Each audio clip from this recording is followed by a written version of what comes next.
Midtown Comics TV. We're here with special guest Tom Taylor, all the way from Australia. Just came over just for this and only for this. We're also here with Mike. We're here with Kristen, Ernie, Chris, and Mario. We're all sacrificed to the Soul Stone so I could get out. In case you missed our last round table, we're going to jump right into it because this is a shortened one because Tom's hopping right on the plane to go back to Australia or Orlando or wherever he's going. So real quick, since nobody's had a chance to talk to you about Endgame, what'd you think? It was good. It was good? I liked it. Liked it. Both thumbs up. No, it was really good. Scale of 1 to 10. It was honestly, for what it achieved, it's a 10. For the idea that it managed to cap off 21 movies like that and actually somehow made every other movie better by its existence, I was unbelievably impressed. And also, you know, I everything gets a plus 10 if I take like my eldest to it and he loves it. And man, that movie, like, that's going to be like, you know, like for me, Superman and Star Wars, that's going to be that for him. And seeing his face at the end of that, like, my God, the amount of times I had to hold his hand, you know, like, yeah, this movie's getting it right. That's right. Yeah. What was your son's favorite scene? What was the one that got him? It's Scarlet Witch. It's his favorite character. And really? she came in. Really Yeah, cool. he's made his own hoodie with Scarlet Witch on it. Like, and yeah, like he sewed it with my auntie and stuff. And, you know, it's got Scarlet Witch t-shirt. And he was like, Dad, she's going to show up. She's going to kick so much ass. You have no idea. I'm like, okay. So, no, you need to understand. Aside from Captain Marvel, she's the strongest in the whole Marvel universe. I'm like, okay. And so she shows up and he's just like, yeah. You watching? Getting the elbows in the seat, just like, Dad, okay, are you watching? And really OP. Like what she does is just like, it's crazy. That's right. Like, She was going to kill Thanos. Yeah. You know. Oh, but Thanos had the badass line in it where he's just like, I don't even know you. And now it's a meme. He's just like, what? She had like the plus 10 to rage. Yeah. That's right. And Yeah. rage, revenge. And she had the rage comeback. stats, yeah. Which is you will. Yeah. Which was great. Yeah. What was your favorite scene in the movie? Oh, it's a really What good jumped at question. you? I mean, You're a writer. I mean, America's Ass is just genius. America's ass. America's Ass, We're gonna absolutely get a t-shirt made of fantastic. that. We need Yeah. that Yeah, I T-shirt. need that shirt. Calling Thor Lebowski, genius. Yeah. Look, there's so many good lines in it, and that's the other thing that they made that so entertaining that they gave an hour just to character development at the start. You know, Yeah, And no, it's huge. it's amazing. It's an incredible achievement. Now, if you were going to go for a Phase 4, Yeah. who is your villain of choice for this? Who is like the next wave of Avengers? Who is their threat? Galactus? Honestly, Is it Doom? It's Doom. It's Doom, right? Doom. It's Doom because you want Gotta to bring be in the Doom. Fantastic Four, and they've got it, so you make it Doom. Oh, that's Yeah, fantastic. it would be You awesome. do it right. You do it right. Finally do it right. Yeah. And since I was stuck in Soulstone last one, you think Doom would be a good one? Doom would be awesome. Yeah. In fact, I feel like we had a conversation about this where you had the perfect transition to bring Doom in by having him show up as I spout nonsense at all no, times. it's good. Where he shows up as Iron Man. Oh yeah, he shows up wow. as the infamous Iron Man. Well, that's And cool. then everybody's Good like, call. oh my gosh, Iron Man's dead, but who's this new Iron Man? And Yeah. maybe he looks like a hero, and then he's like, no, I'm Doom. I'm here to... Yeah. Just Yeah. comes I in like with a it. green hood and everything like that. That's cool. I forgot I said that. I like that. So many That's good cool. ideas at all Yeah. times. Yeah. Now, you wrote an issue of Friendly Neighborhood Spider-Man. I did. That just came. Yeah. It Yes. came out as magnificent. it's great. Issue number 6. Yeah, Which check it out. here at Midtown we blew through. Yeah. Yeah. And it is getting a ton of phenomenal reception. We all read it. Really, Got the feels. Oh, so yeah. It's such it's such a Beautiful. fun issue because you think you're getting this introduction to this brand new character, Yeah. Spider Bite, and it's just every villain's getting thrown at you. There's tons of stuff, and then the end.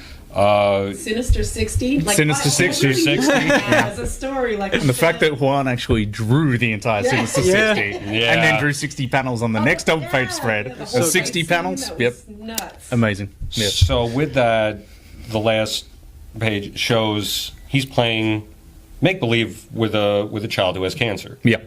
which is just a swerve in the best of ways. Yeah. Yeah. It's touching, it's emotional, and it really like gut punches you as the reader. Yeah. Yeah. And like I said, in all the best ways. What inspired you on this one? Where were you like, this is where I want to go with this issue? Because Friendly Neighborhoods is a very different title from Yeah. most other Spider-Mans. It's all emotional and great It's just, stuff going It's all on. very small. It's all very Yeah. personal, and it's, you know, everything about Friendly Neighborhood is in the title. You know, Right. that's the thing. It's about him and the people around him. And look, this was a story I wanted to tell from the very beginning. Obviously, you know, I've had cancer in my family in the past, and this was one of those stories that encapsulated. Like, as soon as I thought of it, I'm like, this is Peter. This is Peter Right. Parker. This is how he'd be. Of course, he puts himself out there, Right. in ways that a lot of us can't. And it just made sense to me. And I knew we had something great. And Juan was supposed to take more of a break, and I'm like, no, man, you've got to come back for this, please. I understand you're probably very tired, you're very burnt out, but my God, the Sinister 60, man. Nobody else is going to do this. Yeah, and it's just been it's getting a second printing, and he's doing the cover, and he actually said, Tom, could I not do the Sinister 60 on the cover? And I'm like, no. So the Sinister 600. Yeah. Take it up. But yeah, That'd be amazing. I mean, when it's all said and done, I'll end up having 3-4 printings. Like, Yeah, it's no, just it's- fantastic. It's everybody should definitely be reading Yes. that and picking up this title in general. Wonderful stuff. Outside of that, though, you're also working for this other company. You know, this Upstart. Who? They made a couple of movies. Okay. DC. I am. DC. 2 letters. And District of Columbia. and everything you write for them is you really just want to just like destroy the entire DC universe. I don't. It's just a coincidence. So they gave you Injustice initially. Yes. Yeah. Where and we've had a chance to talk today, and you're a giant Superman fan. I am a massive Superman fan. It's Yeah. You're a rare Okay. breed. There you go. It's- That's- They don't make my wallet. Now I'm also Yeah. a giant Superman fan, Yes. and we were talking about it, and I'm like, oh, but you wrote this version of Superman who's just totalitarian ruler. He just is the worst type of Superman ever, Yes. but also like the most fun because he'll pick up Atlantis and put it in the desert. Yeah. You know, Yeah. he kills his parents in Earth 2. Yes. He's doing all types Just of his dad. Just his dad. Don't exaggerate. Just Yeah. his dad. Just Over one dinner. at the dinner table. At Yeah. the dinner table. Yeah, well, you know. Eventually incinerates him. Thanos style. Good times. Just- breaking Batman's back in Injustice in Yep. in year 1. Yeah. Just tons of stuff with that character. But you're a fan, I am. right? And that's the thing, because it wasn't like in Injustice Superman suddenly snapped and he was spinning around in chairs and stroking white Sure. cats. Like, it was a slow. It wasn't like, oh, Lois is dead, I am evil now. Yeah. I think because I love him, I knew how to hurt him. Yeah, exactly. You and just found that's these what I ways- did slowly over the course of Yeah, that. you And were I still just don't buy taking it. things away. It was Like, I think it's rubbish. Like, Superman does not become a dictator in any world ever. Okay. This is what I had to write, but I had to make it seem kind of true to me, even though I don't buy it myself. Right. But it is. I mean, writing that really hurt. I didn't want Yeah. to write it. It was my first time getting to write my heroes, getting to write Superman and Lois, and I literally have to come up with a way for Superman to kill Lois and their unborn child, and that's in the email to me. So I'm going, I get to write Superman. Oh, And I rang my mum and said, Mum, can you write Superman? I'm going to do this. In some ways, you feel like that was better. Like, I can't trust anybody else. Like, if somebody's gonna do Superman dirty, No, I just wouldn't have read it unless it was me. this wouldn't exist. in No, your just no, world. Like, doesn't. yeah. It's not real. Yeah, so I had to come up with a way, and I had to come up with a way to do it the least violently I could, which was to come up, Right. have him take her into space, thinking he's protecting her, and Yeah, because thinking that she's Doomsday. Yeah. But he never once touches her, never once hits her, never anything, and then she suffocates and dies, and it's awful, and I'm sorry. Kind of. but then the Joker pays for it at the end of that one. That's right, he Ooh. does. Yeah. Just walks right in and hand right through the chest. Yeah. They gave you a lot of freedom on that. They did. It was one of those things that wasn't supposed to sell, and it did, and it went nuts. And I was actually originally only hired for 15 chapters, so 15 weeks, and I wrote over 150 in the end. Wow. And it was one of those things that was like, well, it's selling like crazy, please just keep going. And I did. And the editor had a lot of faith in me, and it was just one of those things where we went nuts and people bought it.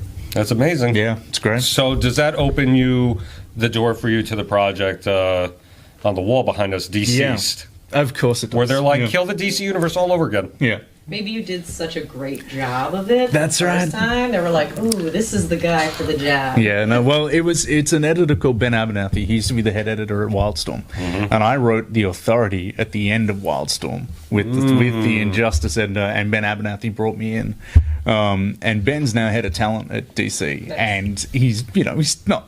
And yet he still wanted to edit this. He'd had this idea and he wanted to do this horror book, and he reached out to me, and I'm like, oh man, I don't know, I've just been offered this other thing by DC, and I'm like, but no, I can't do it. And then I just continually started bombarding him with ideas. I'm like, oh man, and then this happens, then this. And he's like, yeah, and then and it was unavoidable. I had to write this book because it's just so much stupid fun. I mean, it's awful. It's the same. There are going to be people. I've made my editor cry 2 or 3 times, and he knew what was coming. So that's always a good sign. Wow, yeah, that's great.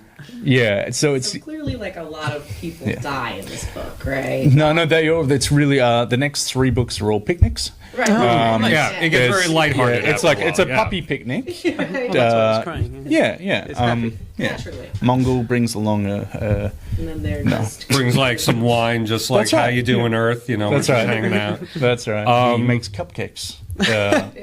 Now, the funny thing on the way here while we were talking, you're not a horror movie fan. Yeah. No, I'm not a horror movie But you're fan. writing like a horror comic book. Yep. Which is crazy, too, because there's really no horror comics going on right now. No.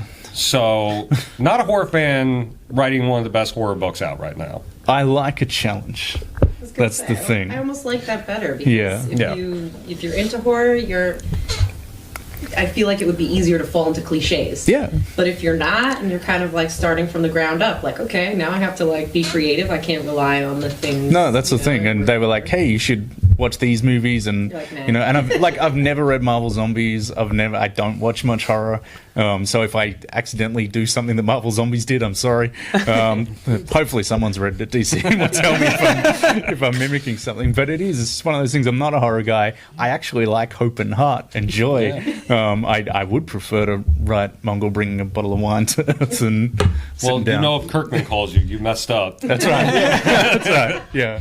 Well, I feel like too, if you don't like horror, I'm not sure for what reasons. I feel like scary. But that's what I'm trying to get at. It's Yeah. like if you're someone who can be afraid, Yeah. then that's actually really a good fit for someone to write horror, because you'll write something like, well, all right, well now I have to scare myself. Yeah. You know what I mean? And then I think sometimes with horror you get into things where people just are so impervious to their own fear that it's just like an escalation game. Yeah. It's like, we gotta go one step higher, and then it's like, what are we doing? It's also, I think, I don't like horror, but I do like characters, and I do love the DC characters. Yeah. And like I said with Superman, I know how to hurt them, and true horror hurts the character. Yeah. It's not just whatever's hiding in the dark, it's what could happen to the person when they step in there. Yeah. One of the things I do love, I don't like horror, but I love making people cry on public transit.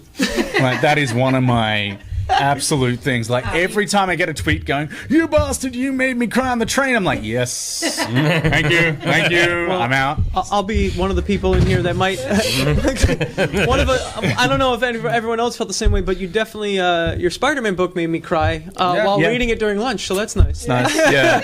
Just let you know if that makes you feel good. Thanks. No, that does make me feel good, and No, that's but in the right way. Yeah, Cry. I mean, it's what's the point of doing this stuff if it doesn't affect you in some way? Yeah. Right. Yeah. My wife, who doesn't read many comics at all, she read some of All New Wolverine. She liked that, but aside from that, she doesn't. And I gave her that, and she came in. She was crying. She gave me a hug. I'm like, yes. And I read it to my mum.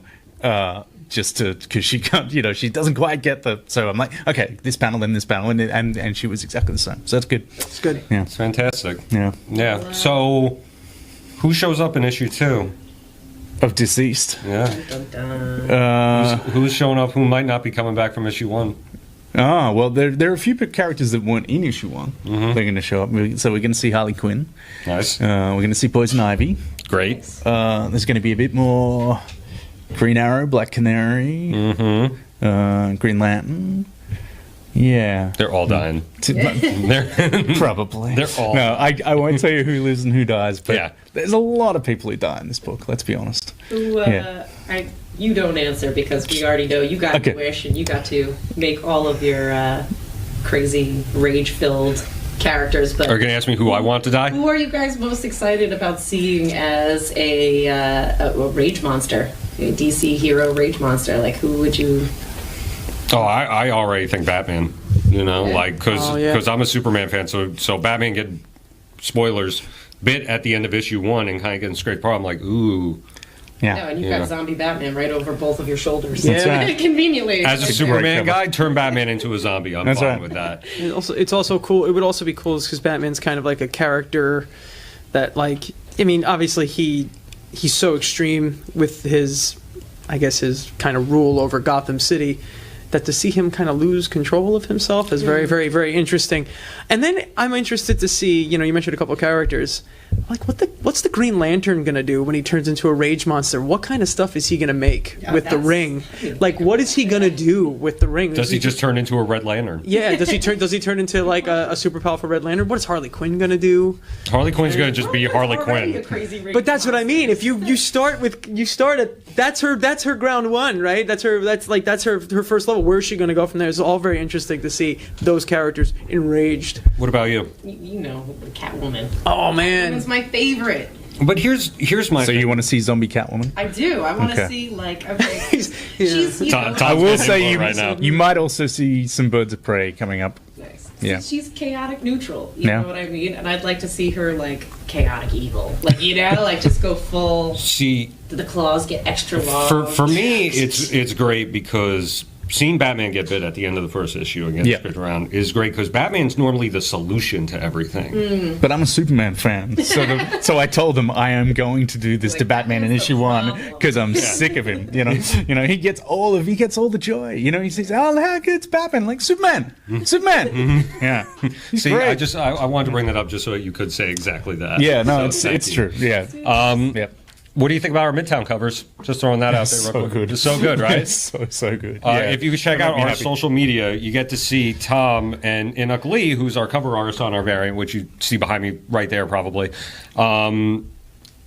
They've been going back and forth. They wanted us to do all the covers. Do you stand Yeah. by that? You want us to do all of them? Absolutely, yeah. Definitely do all 6. And I think what I think the cathartic nature of seeing Jason with that crowbar Yeah. beating issue Joker. 2, yeah. If you could have like 6 issues of catharsis, I think that'd be great. Like I mentioned earlier, if it was Batgirl holding a terrified Joker and it's the killing joke It's just turnaround, somebody heard things the like Joker that. on each That's cover. right. Yeah. yeah. Do it. I hate that guy. But it is like if you can spin all of those moments that everyone's like, and you're like, hey, that'd be brilliant. Love that. All right, so we covered some DC, covered Friendly Neighborhood. You're a busy man. I know you got stuff to do. Some Avengers we covered. I just want to, real quick, since we won't have a chance to talk to you again for a while, Dark Phoenix is coming out. Yes. You wrote X-Men Red. Yes. You know those characters very well. Yes.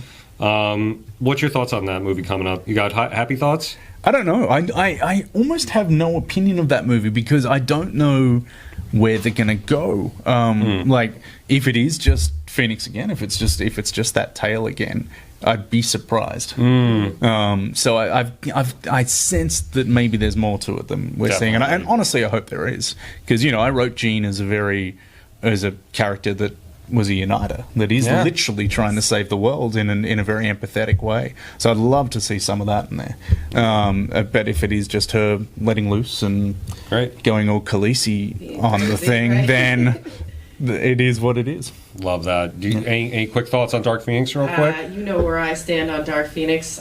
She is my favorite character in all of comic books. So honestly, I will go see this movie and I will love it either way. But every trailer that I see looks progressively better. Yeah, Great. Yeah, definitely. Originally, I was like, it looked very similar to X3, and I was like, oh, we're doing this again. And then it's like the next trailer, you're like, oh wait, this is a little bit different. And then the new one that came out earlier this week, yesterday, 2 days ago, X-Men Day. looks amazing, and you can kind of look at the trailer and see like this bigger story that's developing about uniting the X-Men, having both, undrawing lines in the sand and just being like, hey, this is a bigger threat. Like, so it will be cool to see some of the bad guys fight alongside the good guys to take down such an epic enemy. And that's my feeling. Like I've just had the sense from the start that there is something more here and something bigger But here. she'll be a uniter in one way or That's another. right. She's Yeah. uniting everybody. Even if against she's her, the or- squid that gets dropped on the city. Yeah. Yeah. Dark Phoenix? Yeah. I've been on this bus ride for 20 years. He's riding it to the wheels I'm fall riding off. it till the wheels fall off. I'm going to go see it. I'm excited for it. I love when the X-Men are a team. In it gets, what gets me. It's like the more trailers that come out, the more I'm like a little more excited for it. What gets me, it's like they're showing them in the blue and yellow, and it's like all right. I'm starting to get like this '80s vibe for it. I know it takes place in the '90s, which is I find it hilarious that it's been like 30 years in the movies, but like James McAvoy and Michael Fassbender like slightly older. Yeah, they age real well. They probably age, but no. What I'm actually saying for real here is that I'm excited. Yeah. Give it to me. I like those actors. I like the characters. It's the last Why not? time we're gonna see them. I know. It's it. It's Until Marvel Cinematic Universe and Disney bring them in and do it completely right. Assimilate them. Yeah, we'll see. But Resistance is futile. I'm excited to see it. You know what? If it's gonna be the last one, go out with a bang. Yeah. Nice. All right. Well, Tom, thank you so much. Thank you. Yes, All right. you so much. Kristen, Mike, don't forget to like, subscribe, Midtown Comics TV. Next time you're probably going to see Tom here in the States will be San Diego? Possibly. Sure. Right. Good chance. Check out DCeased 2 when it comes out. Friendly Neighborhood. Support those books. They're fantastic. Go back and buy Injustice. It's also great. Thank you for joining us. We'll see you in the next one.